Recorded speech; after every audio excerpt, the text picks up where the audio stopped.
Do you have your shot glass? We have to get into the right frame of mind for this.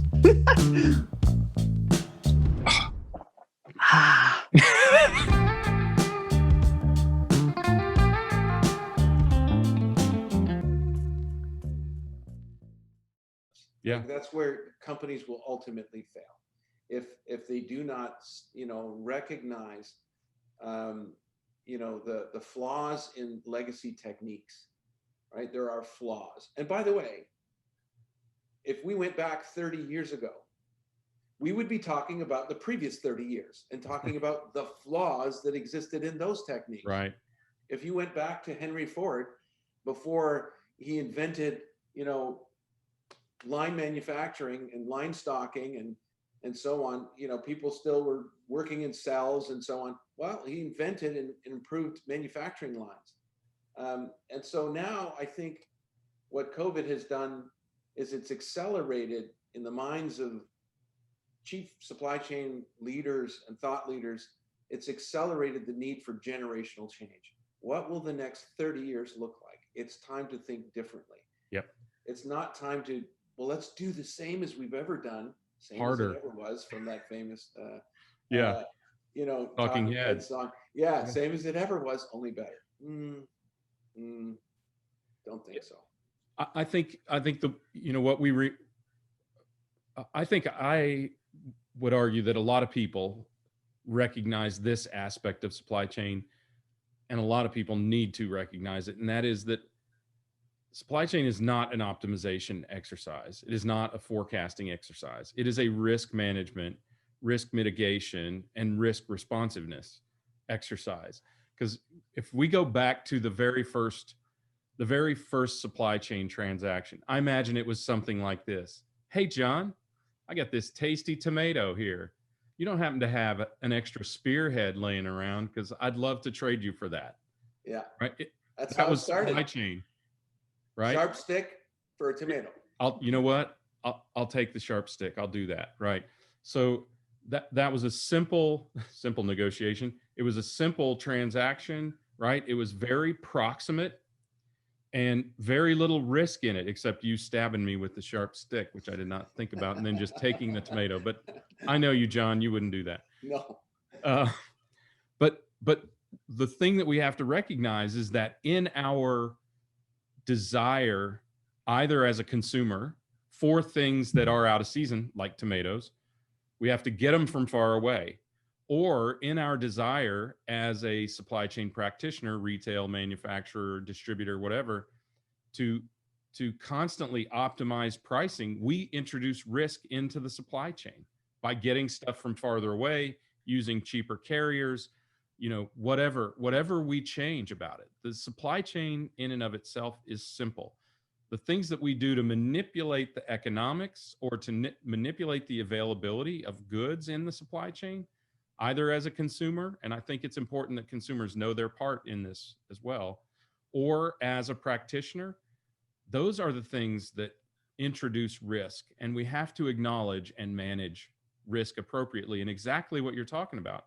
Risk requires agility. It requires that responsiveness, that resiliency, and that sort of thing that enables you to confront and overcome the inevitable disruptions that come into play when you take on that level of risk in a supply chain. Yeah, I thoroughly agree. And I think what we're learning as it relates to what skills then, what are the skills and what are the attributes that make for an agile, resilient supply chain? And again, those are descriptives that you can talk about without bringing technology into the equation. That's, as I started saying, I prefer talking about this topic without without technology as the leading, right, discussion point. I think technology is completely irrelevant if you can't bond on the motives for change, and you can't bond on the way of life you're looking for. You have to start there first. And so what we're learning now, and again, I'm learning this through conversations with some pretty forward-thinking chief supply chain officers, from some very large corporations. Here's one, okay? We have to completely eliminate the blindness that exists between the silos that we have created in supply chain. So it's fascinating. Again, Right. if you look back the last 30 years, it's all been about functional excellence, okay? When I think about a supply chain, well, when I think about a chain, do you think about disconnected chain links, or are they connected? Right. They're connected. And each chain link of a supply chain has a purpose. It might start with demand. I mean, in fact, without demand for goods, there's no need for a supply chain at all. There's nothing to respond to. So it starts with a demand signal, and that carries with it, you know, whether it's forecasting or master scheduling or capacity planning or inventory planning or distribution planning, and all these little functions. Right. And over the last 30 years, many of these, you know, functions have been hard at work becoming experts at what they're responsible for. Mm-hmm. Yes. That Okay. tiny niche, So right? imagine, you know, I personally think that supply chain is a team sport. It makes perfect sense to be a team sport. Okay. Well, let's, you know, in Canada, the only sport that exists is hockey, right? We like to say football would be a great sport if it were only like hockey, you know. But anyway, hockey, I love hockey. It's very aggressive. It's very Canadian fast moving. football is very close to hockey. Yes, Everyone it is is. always Well, I moving. shouldn't say that. Look, and hey, you know, what about them Raptors? Just saying. Yeah. So look, but let's take hockey as an example. You know, how well would a team perform? A team, if the goalie just sat with their goalie coach all day, every day for a year, never played with their peers, just say, I'm going to be the best. I'm going to stop every shot. And oh my goodness, I'm the best goalie there is. And the defense, you separate the defense, and all they do is sit there and practice their skill. They don't talk to anyone else, nobody else. You get the point, right? If everybody focuses on their unique skill and they become the best player of all time, okay, then you put them together, you kind of get an all-star game. And let me tell you, anybody who watches an all-star game, it's not, you know, it's a bit of you know, a goal fest, right? Like no one knows anything. They're all just running around playing their own game. Right. And it doesn't make for, you know, it doesn't make for great teams. And so I think what practitioners are saying now is we have to eliminate this siloed thinking. Thinking that you've optimized your function doesn't mean you've optimized the chain. Well, and often you've sub-optimized the entire chain by optimizing your function, because that myopic view of your area of responsibility discounts the impact, the butterfly effect, if you will, on the rest of the organization or supply chain. Yeah, right? that's how you score on your own net. That's what I like to say. Okay. Right. Because, and they're accidents. Nobody scores on their own net on purpose. Right. Okay. It's extremely painful when you do. It's embarrassing and it's painful. But I'll tell you, mostly it's by accident. It's the I didn't know excuse. Yeah. Right? I didn't know you weren't going to be there. When I blind passed behind me, like I expect, I didn't know you weren't going to be there. Right. It was a good move. I looked good doing it. Yeah. You know what I mean? But you know, so I think this is what this blindness between functions, the fog between functions, is causing. You know, people don't come to the office to do harm, but there are, you know, in many cases, hundreds of accidents that happen. They're all small, but when you take 100 small accidents, that creates a bit of a tsunami.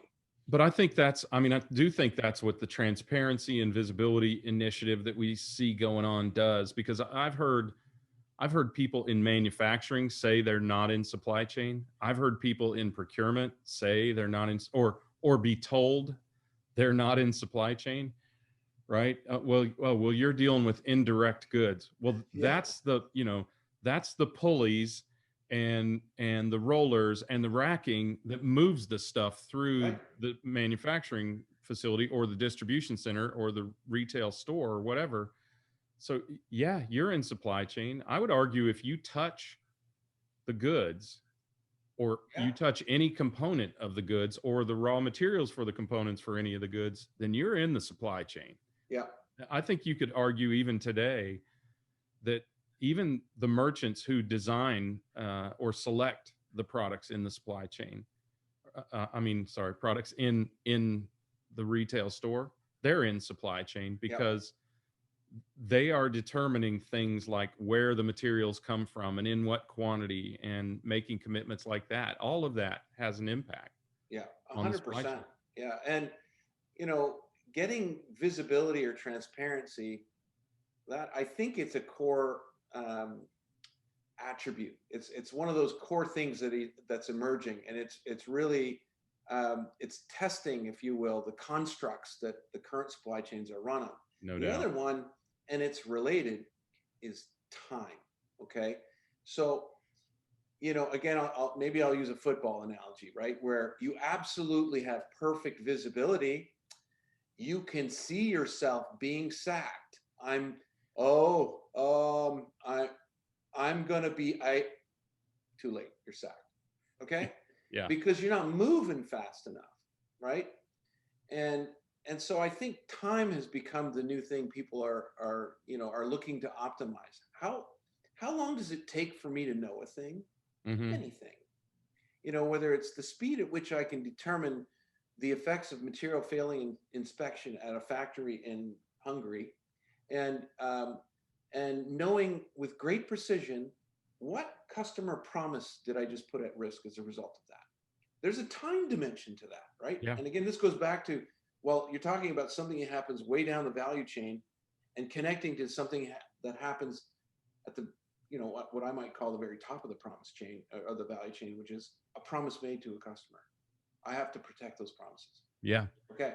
So what is the speed to detecting the impact that unexpected event has at the very top of the value chain? And so it's more than visibility now, because you get a lot of notions that say, oh, we'll just create a big data lake and we'll stage it, you know, weekly or maybe even daily. And so it'll be 24 hours of latency only, right? Well, again, practitioners today are saying a minute is an eternity in our business now. 60 seconds is a very long time to wait for anything. And so the time dimension and understanding the impacts, you know, cause and effect impacts of the entire value chain, you know, practitioners are saying, I'm not going to wait, right? This has to happen in near real time. I'm not waiting 24 hours. That's absurd. 60 seconds. I need to know. And it's only through that kind of breakthrough thinking, I think, that you're going to see a giant leap forward, you know, for the next generation. You know, it's elements like that, or attributes like that are really driving, I think, you know, ultimately, where will supply chain be? Maybe 30 years from now, we might still be around. You might be around. But my point is, we might be talking about the decisions that we made today to revolutionize the next 30 years, and why we made them. And I think, you know, there'll be almost an obsession with compressing time in the supply chain, because speed to detect leads to speed to correct. It's as simple as that. Say that again. That's really important. Speed to detect leads to speed to correct. And if you can compress that into 60 seconds, Yeah. no one will ever walk into your office and say, I'm sorry, I was unaware. I'm sorry, I didn't know. No. I mean, things happen in 60 seconds, you're aware, and it gives you an opportunity to correct.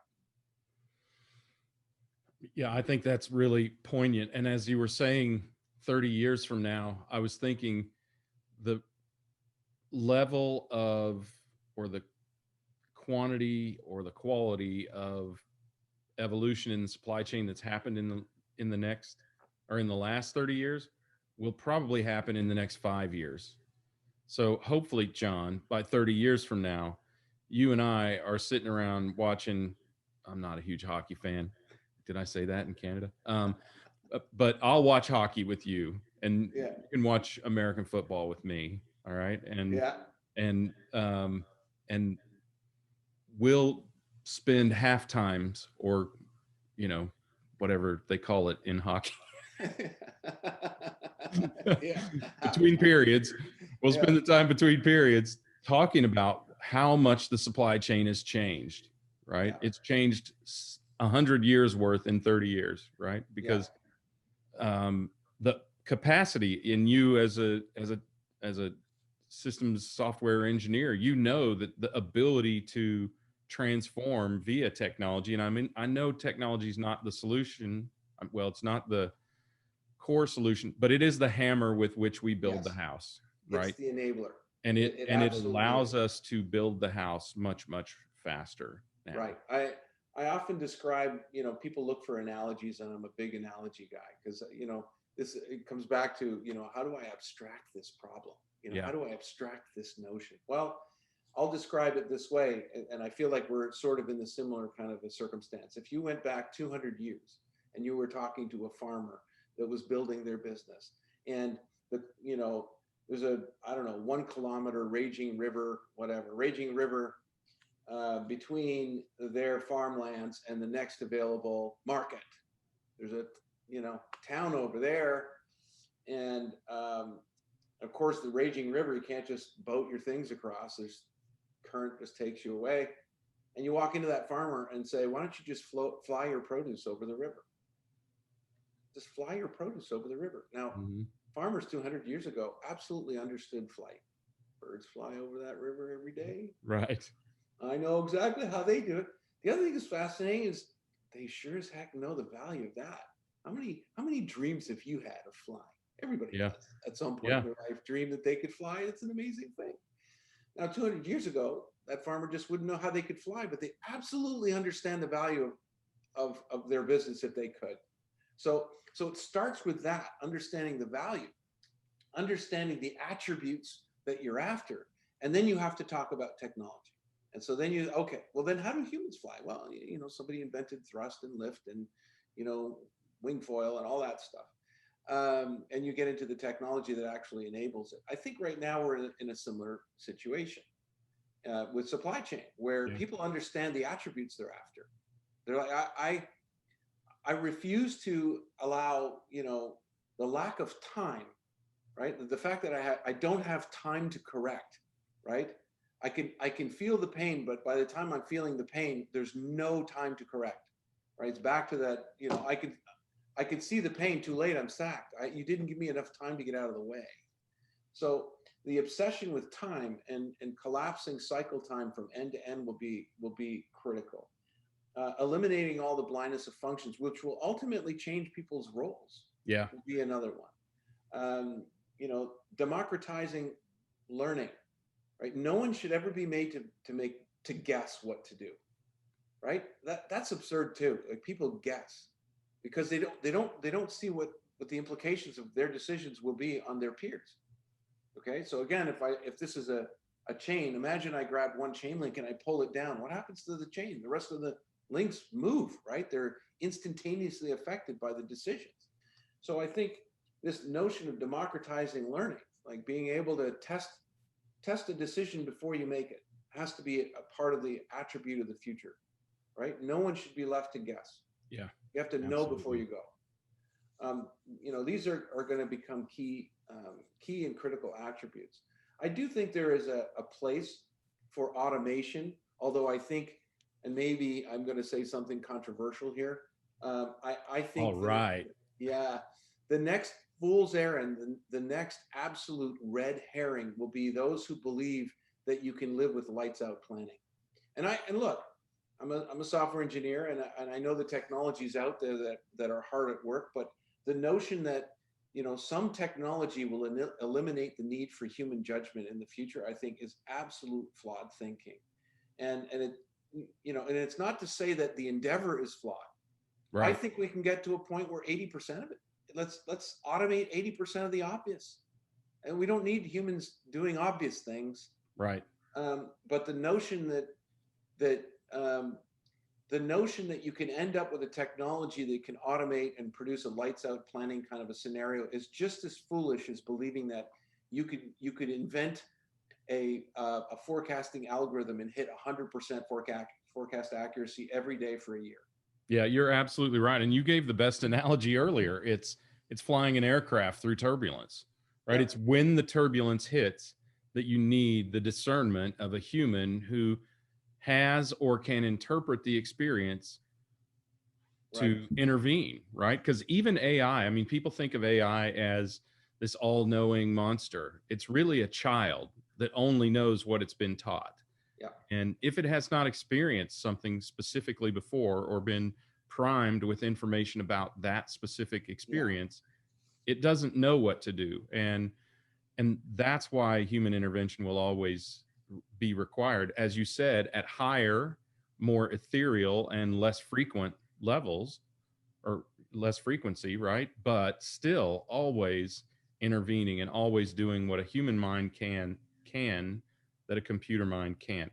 Yeah, 100%. I think that's true. I think you and look, even at Kinaxis, we have an incredibly strong machine learning and AI team, and their purpose is pretty clear. It comes back to our endeavors to see what does it take to automate the obvious, and that's Yep.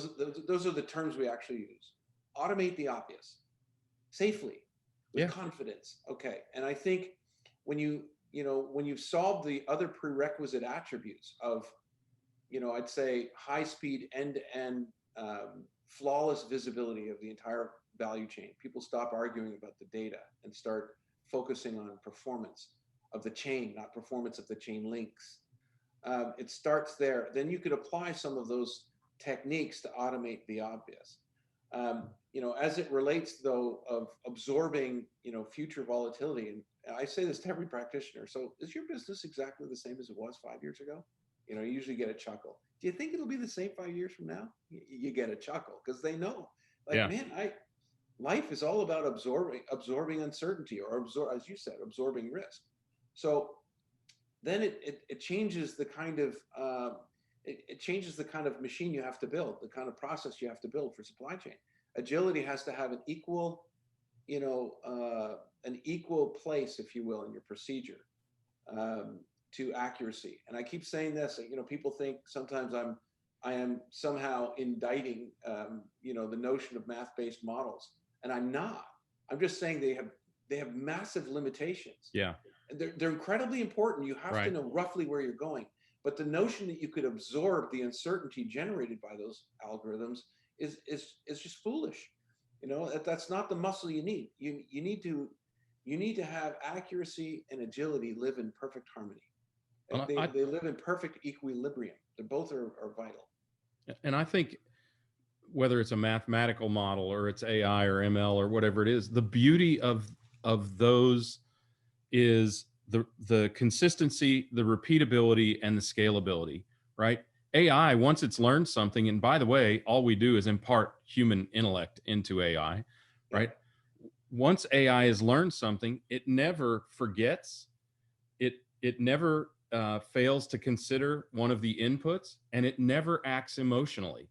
So it takes out all the bad parts of human judgment and imparts the knowledge of human judgment consistently 100% of the time. And that is the beauty of it. But it's also the reason that it has those limitations you talked about, because it doesn't know anything that it wasn't taught, as we said before, or any knowledge that hasn't been, or any data, I should say, that can't be imparted to it in this situation. Yeah, no, exactly right. It's software written by human hand. It's fascinating. And again, as a software engineer, I'm always fascinated and stunned by some of the results that the techniques around machine learning can produce. Again, I never see it as, oh, this is the path to lights out. No, I'll just flat out never believe that. But at the same time, I think, I would be telling practitioners to beware anybody who suggests that somehow this leads to lights out. It would be like somebody saying, oh, now this algorithm, this one's the one that gets the 100% forecast accuracy. Right. Everyone seems to have agreed that that's absolutely, that's absurd. And so if that's absurd, well, it's equally absurd that somehow this particular software is going to harness all of the world's volatility. And I think you mentioned this, which I found very intriguing, and maybe you can expand on this, because I'm going to steal some of your language.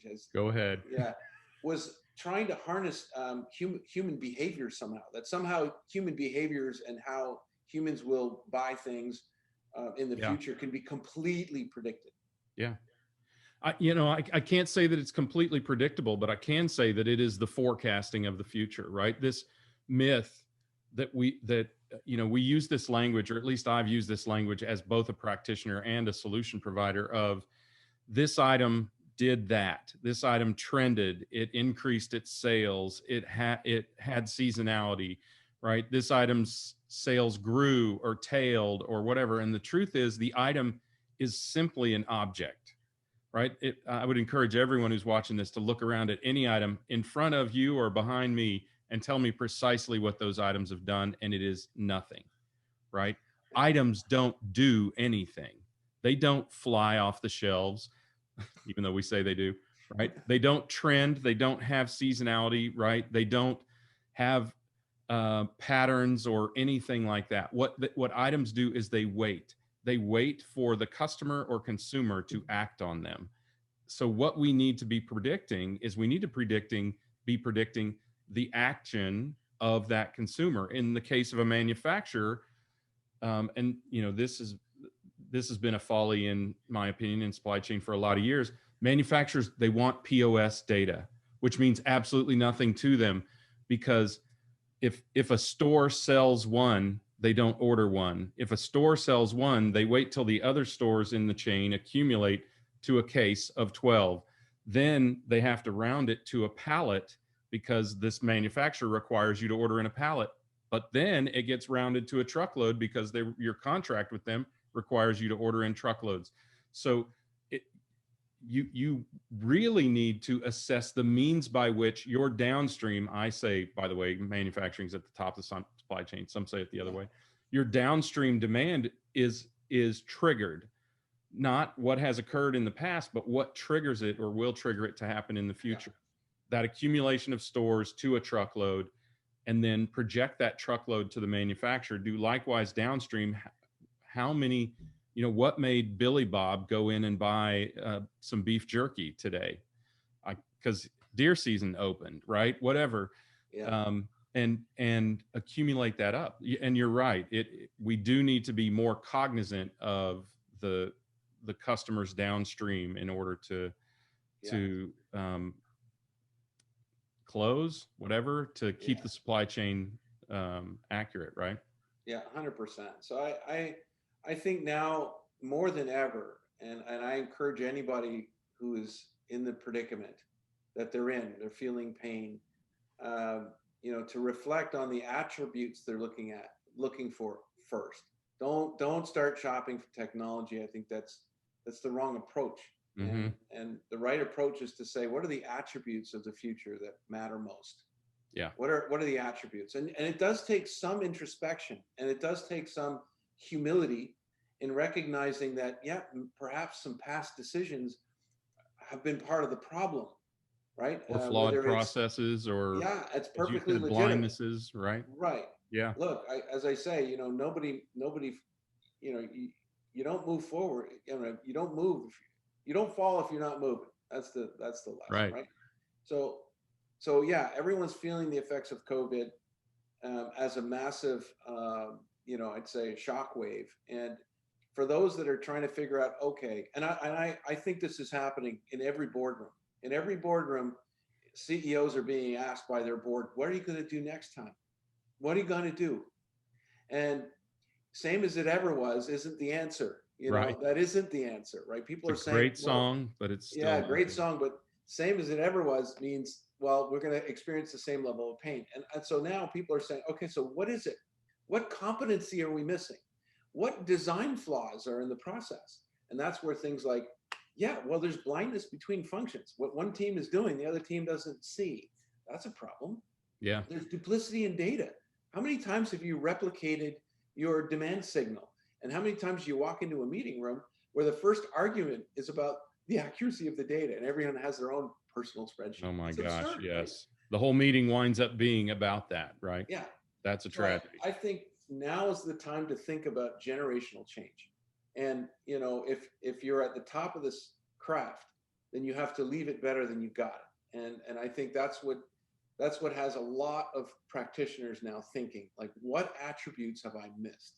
Mm-hmm. And, what does the future of this craft look like? for the next 30 years, for the next generation that comes after me.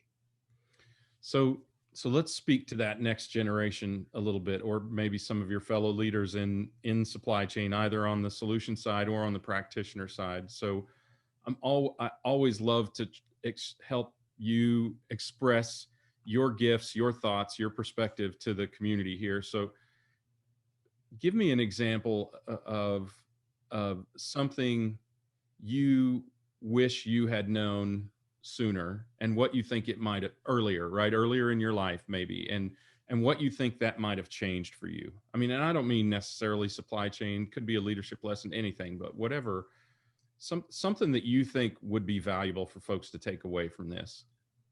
Yeah, I think probably the greatest lesson that we talked a little bit about this, I think, is this notion of a deep appreciation and a thirst for learning new things every day. I think progress happens through learning. And when I was younger, I think I didn't appreciate the power of learning a new thing and how compounding that is. To build a better future. How do I leave the planet better than I got? Mm-hmm. And as it relates to all the conversation that we're having now, I think I'm somewhat saddened that it's taken a giant catastrophe to draw attention to something that I have believed for many years now, that the legacy approaches and the legacy techniques have been failing the planet. And if it wasn't COVID, well, I've visited and talked to enough practitioners to know that we've been eroding, core natural resources, whether it's water, energy, any of those things, right? We've been eroding those things. And so I think I wish I would have known earlier, to be able to really educate in a way that we now can, right? Educate in a way that we know now how to, how do we combat this challenge? Yeah, I agree. I think the fortunate happenstance for you and I in the next 30 years, John, is that I think people are really aware of that. What it makes me wonder about at the same time is what they're unaware of, that 30 years from now, someone's going to ask them, what do you wish you had known 30 years ago? And it's so hard to predict that. But at the very least, we're much, much more aware of our impact on one another and on this planet we call home. So no, I agree. I think we have to be cognizant, and especially as a technologist, right? It's another lesson that I learned. I wish I would have learned earlier too. As a software engineer, I used to love the product. Oh, I loved it, and engineers love what they build. Yeah. And I recently enough realized that what the products do is it's less important than what the products mean. And when you say what does Kinaxis mean to the world is a different question than what Kinaxis does. And I wish I would have learned that lesson earlier. I think educating more people to talk about value, not just technology for its interest's sake, right? Technology can be interesting or it can be valuable. When you're forced to describe what you do by answering the question, what do you mean? You're talking in the consumer's language, right? It's, what Kinaxis does is only interesting unless it's seen valuable by practitioners. And so, I'm now it's a lesson for every engineer out there. Fall in love with what your technology means, not what it does. It's probably a lesson that you learned maybe in your stint in marketing, right? One of the things that I've had described to me is there's what it is. It's a technology for whatever purpose. What it does X to solve a problem. What does it mean?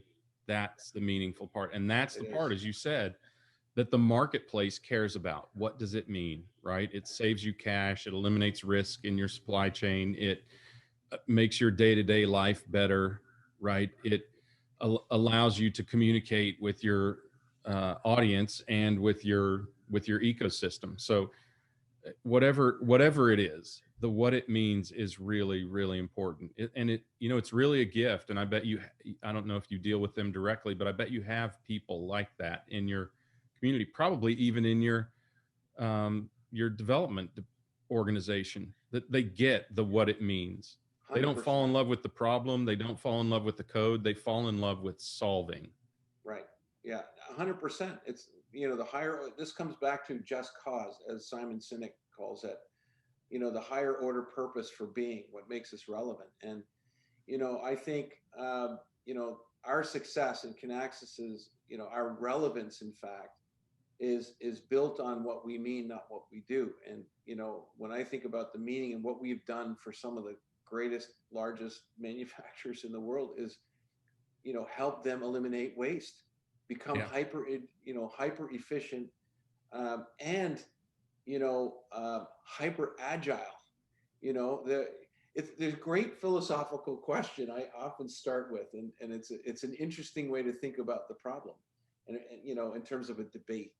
Would you rather be infinitely accurate or infinitely agile as a person? Which would you pick? And it's funny because, it's hard. You really want balance. Okay. You do want balance. But the longer you think about that very simple philosophical question, the clearer the answer becomes. If you were infinitely agile, you don't need any accuracy at all.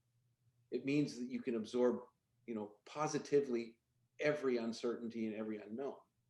Now, of course, we know that that's not true, but it does draw the potency of having agility as part of the process. People start to get it. They're like, perfection is the enemy of the good, right? I mean, love it. Yeah.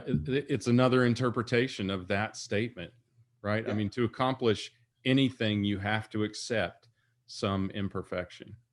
100%.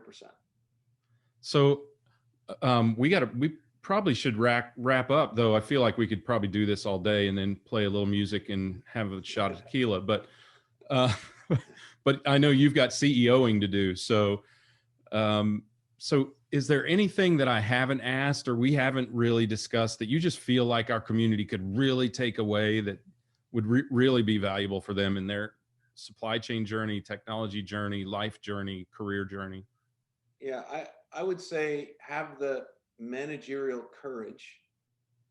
Have the managerial courage to question norms. That's the first path to breakthrough, right? Make no assumption that the norms, will lead you for the next 30 years. It does take courage, and I've had enough conversations with people saying, "But we've invested." That's how the conversations usually start. Mm-hmm. We've invested so much time and so much, okay. That isn't, you have to set those aside and have the courage to question the legacy techniques against the attributes that matter most to survival for the next 30 years. Yeah. And it is, I think the word courage is what's necessary there. That's a really great insight. I immediately thought of Sears. We've invested so much in this means of doing business, right? Right. Yeah. Yeah. Wow. That's powerful. I mean, you could say that about anything. It doesn't have to be about a whole business. It could be about a trait or a career or anything that you're dealing with on a day-to-day basis. That's fantastic. All right. Lastly, thank you. First of all, thank you for that. Lastly, how can folks get in touch with you or learn more about you or Kinaxis? I mean, you are a public company, right? Your symbol is KXS, right, on the Toronto Exchange? That's right, KXS. So we are public, easily enough to find out there. I'm certainly easy to find on LinkedIn. I love having debates and dialogue, especially with practitioners.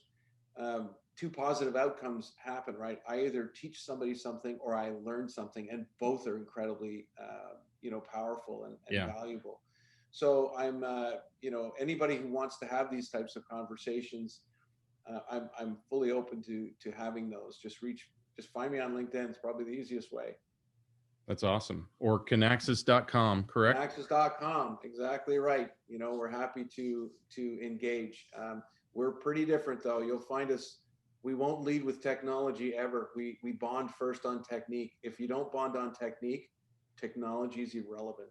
I remember looking longingly when little old Blue Ridge was at the Gartner Executive Supply Chain Conference at your massive and impressive booth, and then talking to some of your folks, and not really understanding what you guys did when I walked up there, and walking away understanding exactly where your position in the marketplace was. So you guys have done fantastic work there.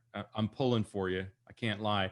You know, I have this TECHquila Sunrise Supply Chain Tech Stock Index, and Kinaxis was one of the first companies that I talked about in one of my first TECHquila Sunrise episodes. And I can tell you that since TECHquila Sunrise has gone on the air, absolutely no impact on your stock. I just wanted to let you know that. Oh, wish I could claim it, but there's nothing there. Well, I had a ball. I appreciate it, Greg. You've got some great insights, and you know, you're a kindred spirit. So you know, anytime. Likewise, man. Love to have another event like this, another Anytime, dialogue. anytime. Next time we will have tequila and hockey. All right. Yeah. At your place.